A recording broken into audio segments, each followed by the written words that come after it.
Canada's Wonderland is the premier amusement park in Canada, and there's no doubting that. The park is located just outside of Toronto in Vaughan, Ontario. The park has been under Cedar Fair's ownership for the better part of the last 2 decades, and they have done a spectacular job of adding quality new attractions and just making the park world-class in many aspects.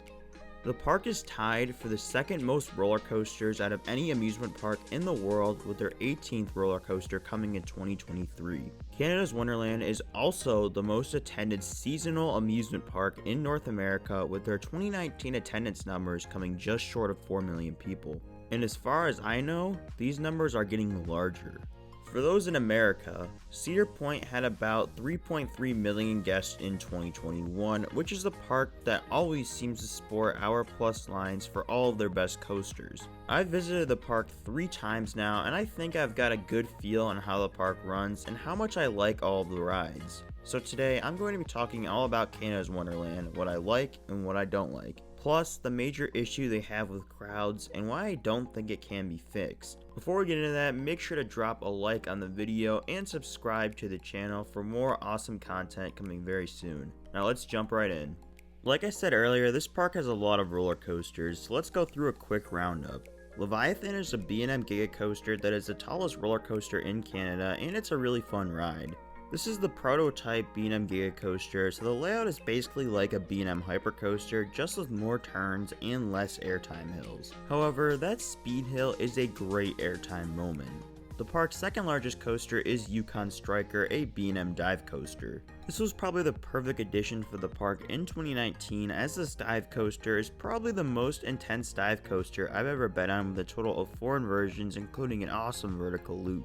I feel the pacing is really good for a dive coaster, and that coupled with a great setting makes for a slam dunk for the park. Behemoth is a mid-tier B&M hypercoaster that I would argue is more intense than Leviathan, but it also has a pretty bad rattle. However, the airtime is really strong, so it sits in the middle of my B&M hyper list. Beyond the big 3 B&Ms, there's Backlot Stunt Coaster, which is a clone of the 2 at Kings Dominion and Kings Island, but this one had no effects working, so I think it's the worst of the 3. Dragonfire, the park's aero looper, is a bit shaky, but it's an overall intense and enjoyable ride. The Bat and Flight Deck both suck in their own regard as cookie cutter Vekoma clones, along with Time Warp, which is a Zamperla Volaire.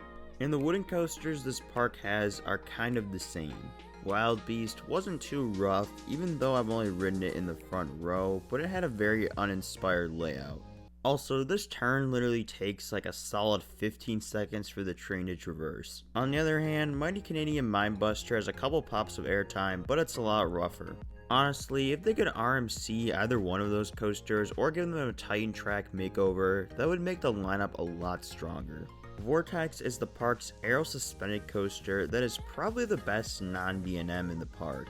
It goes around the mountain and interacts with Yukon Striker, making this probably my second favorite aero-suspended coaster, just behind the Bat at Kings Island. Wonder Mountain's Guardian is a dark ride coaster hybrid, and it's really nothing too special, especially when the effects aren't working to their fullest.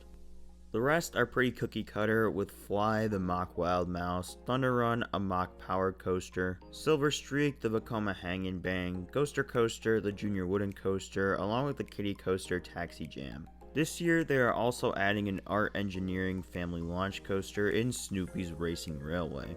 This park has a solid coaster lineup, but it's not really the lineup you'd expect from a park with better attendance than Cedar Point. This lineup definitely is a case of quantity over quality, which is mainly because Paramount loaded this park up with a bunch of mediocre and bad roller coasters.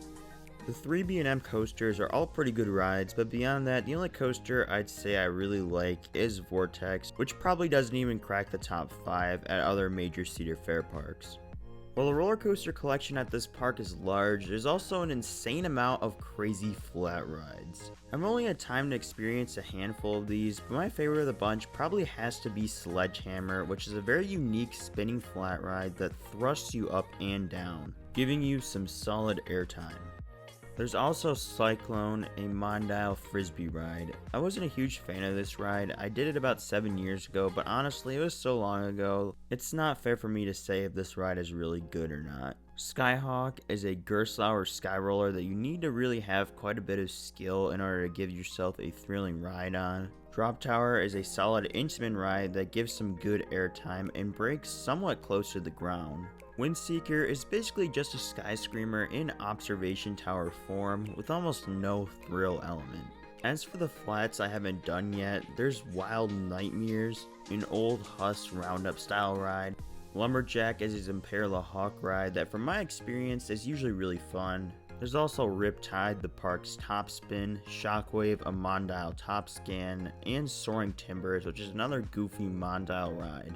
Since all of that wasn't enough, the park is getting another first-of-a-kind flat ride from Mondale that'll be called Tundra Twister, and it'll reach a maximum height of over 150 feet. There's also a Boo Blasters here, but I've never even had time to even think about checking that out. Now, let's talk about some aspects of the park outside of the rides. First, the park has great operations. The park is almost always running at full capacity, and the dispatches for most coasters are around 1 minute, which is flat out amazing. The B&Ms are especially good, so the lines for those coasters are always moving. The issue with this park is that a lot of the coasters and flat rides do not yield the best throughputs. Flat rides obviously take a while to load, and there's a set number of people they can have for each cycle, so lines can really build up for those rides. It's a mixed bag in terms of what coasters have good throughputs, but for the attendance this park gets, rides like Bat, Backlot Stunt Coaster, Fly, Time Warp, and Wonder Mountain's Guardian don't cut it and tend to build up long lines. Compared to other Cedar Fair parks, I found that Wonderland's food is not that good. I felt like parks like Cedar Point and Kings Island were a solid step above Wonderland in this department. I will say this is something the park is working on, which is really good to see. Lazy Bear Lodge was the park's 2022 edition, which is a giant restaurant and seating area with some barbecue options. I've heard great things about this, and I'll be sure to check it out next time I visit. They also had a location near Yukon Striker that served blue ice cream that you'd find at Kings Island, but I couldn't find it on the website, so I don't know if that will be continuing. They also tend to do a lot of festivals every year featuring cuisine from a handful of different countries, which also helps to bolster their food department. The park's appearance is generally on par with the Cedar Fair standard. International Street and Wonder Mountain look spectacular. I think all the other areas in the park look fine. Some are definitely better than others, but a lot of the park kind of feels like it's still owned by Paramount.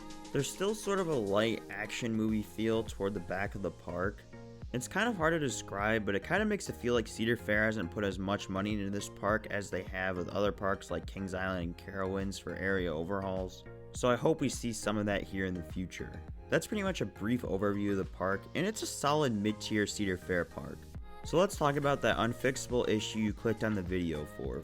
Like I said at the beginning of the video, Canada's Wonderland is the most attended seasonal park in North America, even more than Cedar Point. Attendance has always been really high for this park, and that has increased when Winterfest was introduced in 2019. Canada's Wonderland wasn't open for a full season this decade until 2022, so we don't have exact numbers on attendance recently. But it seems like the park has picked up right where they left off, as I've been told by many locals that the park is as busy as it's ever been. When you visit a large amusement park near a big city, the crowds come with the territory. However, there's a couple things at this park that make the crowds borderline unbearable. First, this park is busy any day you go. It doesn't matter if it's a Tuesday, Thursday, or Saturday, this park will be packed. So there's no strategy that's going to help you avoid this. Second, the park's infrastructure is kind of underbuilt. What I mean when I say this is that the pathways are small, and you have to sort of weave around people and food lines spilling out onto the midway. I think this happens because the park really tries to maximize the amount of rides they have, which makes sense because that's where most people will be at any given time, but it's really annoying having to squeeze around people inside of the park. This park also has a really annoying teenage crowd that legitimately comes up with some of the dumbest things I've ever heard. Apparently, there was some kind of trend going around on TikTok encouraging people to jump into the water in front of the mountain, which could result in electrocution because of all the lights in the water. So those are the kinds of patrons you'll be dealing with. Finally, there just aren't enough good rides here. Don't get me wrong, the B&Ms are really good and they are worth waiting for the most part. However, I don't think any other ride here really justifies sitting in an hour line for. For example, I wanted to take a ride on Thunder Run, the park's mock power coaster. It's a fun ride, nothing special, but something I like doing. I pulled up to the entrance and there was a full queue, which maybe runs about a 45-minute wait because there's only one train on the ride, and it's just not worth waiting that long for an okay ride. A lot of other mediocre and downright bad rides get some crazy lines. Bad, the park's Boomerang has an obnoxiously long line along with Time Warp and basically anything with low capacity.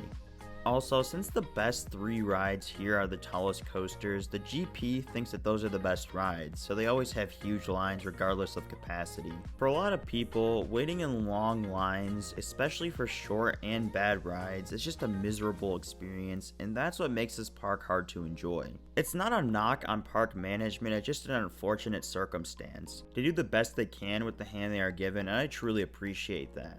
The Greater Toronto area is set to just keep growing, and I assume that this park's attendance will too, so there's no easy fix to this issue. The most the park can do to fix this issue is tear out some of the old crappy rides from the Paramount era and build more people eaters. I don't think it has to be another B&M, but something that can run 3 trains and hold at least 24 people. Cedar Point has a similar issue with crowds, but at least when you wait for rides at that park, the majority of them are really good coasters. If they built any of those B&Ms at Cedar Point or even Kings Island, I don't know if they'd even crack the top 3 at those parks. Unfortunately, people still ride a lot of those bad rides at Wonderland because there's nothing else to do. So since the ridership numbers are high, the park doesn't really see a reason to take them out. I'd really like to see one of their wooden coasters get RMC'd, but I know RMC may run into some contracting issues in Canada. If they can get past those, something like Wildcat's Revenge would be really good for this park, not just for the great ride experience, but also for capacity. That ride can run 3 trains and has an unload station, which would work great here. When possible, I hope that they can widen the pathways, sort of like they did when they built Yukon Striker. The other minor complaint I have, especially as it pertains to people trying to get all the coaster credits, is that the park just does not include a lot of coasters on their Fastlane Plus system. Rides like the Bat, Wonderbound's Guardian, Thunder Run, and Dragonfire aren't included. I think it's stupid that if I paid $150, which is 3 times more than the average guest's admission ticket, that I can't ride these rides using Fastlane. I guess that some of these rides are low capacity and it would really slow down the line, but I don't think it makes a huge difference whether you wait 45 minutes or 60 minutes, but I guess that's subjective. I'm also not a believer that you should have to buy an upcharge to have a good day at a park, especially when that day happens to be a Tuesday that a lot of people might have had to take off from work to come to. But then again, that's subjective and it's not necessarily the park's fault. So after all that, I still think Kiddo's Wonderland is a good park, but it is quite a bit of a challenge to enjoy the park to its fullest. I really wish this park either had less crowds or better rides, because if either one of those scenarios were the case, I'd probably like this park a lot more. A park like King's Dominion has maybe a slightly better ride lineup, but I like it a lot more because you don't have to stress about trying to get every ride in. While at Canada's Wonderland, 9 out of 10 times, you have to either purchase a fast lane or go non-stop open to close to get everything done. I'd still recommend you check this park out at some point because it's pretty dang solid, but just be prepared to battle the crowds. That's all I have for you in this video. If you enjoyed it, make sure to leave a like and subscribe for more amusement park content coming soon. If you'd like to see me make a countdown on the park's roller coasters so you know which ones to prioritize or a guide on how to attack this park, make sure to let me know down in the comments below. With all that being said, I'd like to thank you all for watching and I'll see you all in the next video.